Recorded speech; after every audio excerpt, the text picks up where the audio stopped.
Welcome to part 3 of Facilitating Difficult Conversations with Youth. How do you do it? I'm going to turn it over now to my friend and fellow practitioner, Versanette Blackman, and then you'll hear from another friend and fellow practitioner, Erin Coleman. Here's some reflections I have on facilitating difficult conversations with youth. Some of the key things I remember are to remain completely objective. It's very important that youth in the room feel that they're in a safe space that is completely free of judgment. It's also important to have a sense of empathy and to reflect back what you've heard from a particular student or from the discussion. And also sort of naming the elephant in the room, just in case everyone isn't fully on board with what's happening. You want to offer up sensitivity in order to be a model for what it's like to listen actively and also to engage. It's also important to support and validate and remembering that everyone has a different experiences and they're coming from different perspectives. For example, if students are having a heated debate around sexual trauma, and on one side of the room there are students who are completely identifying with the victim, while the other side is resorting to insults and victim blaming. How do you mesh a conversation like that? The key is to get everyone to at least hear the other person's viewpoint. They don't have to be completely on board with it, but I think opening up the space where people can hear each other really starts to create some transformation. So by naming the elephant in the room, I understand everyone has some different viewpoints on what happened here. I'd like to hear more. And then by asking questions about those viewpoints. So I hear you saying that you believe that this person was raped and that it was her fault. Can you say more about why you feel like that? What are your thoughts? And sort of just investigating in a very, non-dominant way or not, saying you are wrong for feeling that way, but just sort of investigating and asking more about where that person is coming from.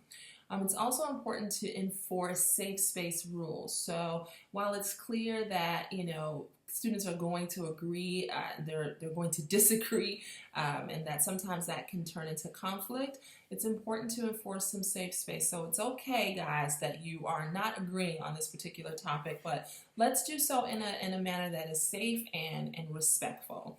As a facilitator, it's really important that we remain clear on the fact that we are in the middle of the room, in the center of the dialogue, and that it's our job to orchestrate the discussion and being a model for how to effectively agree to disagree.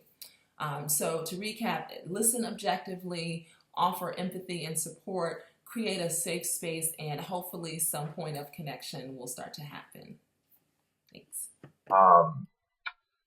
Liz asked me to talk about certain difficulties that come up with working in groups of young men, and I think that the way that I'm going to structure the next couple minutes is really first to talk about some of the difficulties that I think are particular to maybe young men, or if not, at least if they're not particular, then they're at least particularly crucial. And then the second half, hopefully, I'll talk more about some specific tips and maybe even an anecdote that might be useful. So some of the things that I think are particular challenges for groups of young men. There's this pressure on men in general, I think, to always be strong, and that cuts people off from wanting to ask for help. But I think we even have to, which I think is just being cutting you off from asking help cuts you off from your vulnerability, makes it hard to listen, makes it hard to listen to yourself. But I also want to unpack the word strong, because I think that the idea of what strength is something that I'm always trying to model, and sort of try to recalibrate the idea of what strength can be. Because so often strength is sort of seen as aggressiveness or potentially even violence, or being able to leverage the threat of violence. And so really sort of trying to reframe the idea of what strength is something that I try to do via modeling, and I'll talk about that in the tips. But just having that mindset, I think, is important thinking about strength. And then I also think that there's this question of sort of in any group dynamic where there's multiple guys, it's kind of thinking about loyalty or faithfulness. And I say those words because I feel like there's a kind of camaraderie, even if people aren't friends. There's kind of an unspoken thing, at least in my perspective, that you want to be sort of stoic and you want to be sort of stalwart and you want to say, this is me and I've always been this way.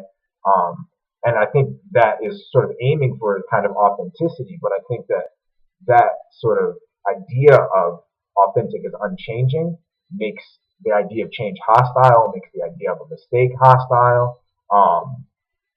And so another thing that I try to model is that it's okay to change your mind, and it's okay to make a mistake. Modeling is kind of something that I think is harder to do because you have to have a certain well, you can always model, but I think it comes a self-awareness of the politics of one's own body. And me also being a young man of color, I think changes the dynamic in a certain way.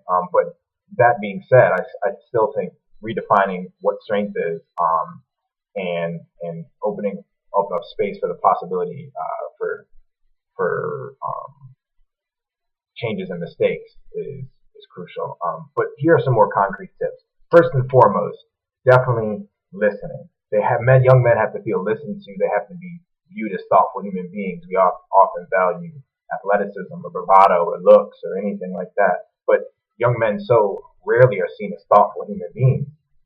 And letting them have a space to express themselves, even if they say things that are complicated or I don't necessarily agree with, just letting them speak and be heard by you at the first level is crucial because it lets them know that they're being it lets them know that they're being heard, and it also creates the space for a relationship where then you can kind of have a conversation about ideas and opinions. But if you're not listening off the bat, then typically what I found is young men tend to shut down.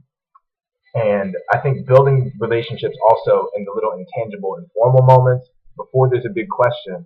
It's just, hey, what do we have in common? What might we have in common, or the things that we don't have in common, whether that's sports, whether that's whatever little community thing that's around. I try to use that as a way to just let them know that I see you and I want to listen to you and I want to hear about what's interesting to you. One thing that I think is important too is that it was always important for me to show that I was sort of secure, open, non-threatening, and strong in a different way, like I talked about strength, but also willing to push back against them a little bit. And a quick anecdote of that. I know this is running long. Sorry, Liz.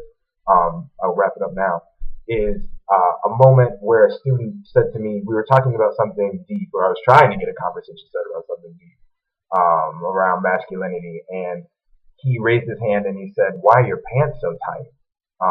And everyone started to laugh a little bit. My pants were a little on the tight side. It's just my style.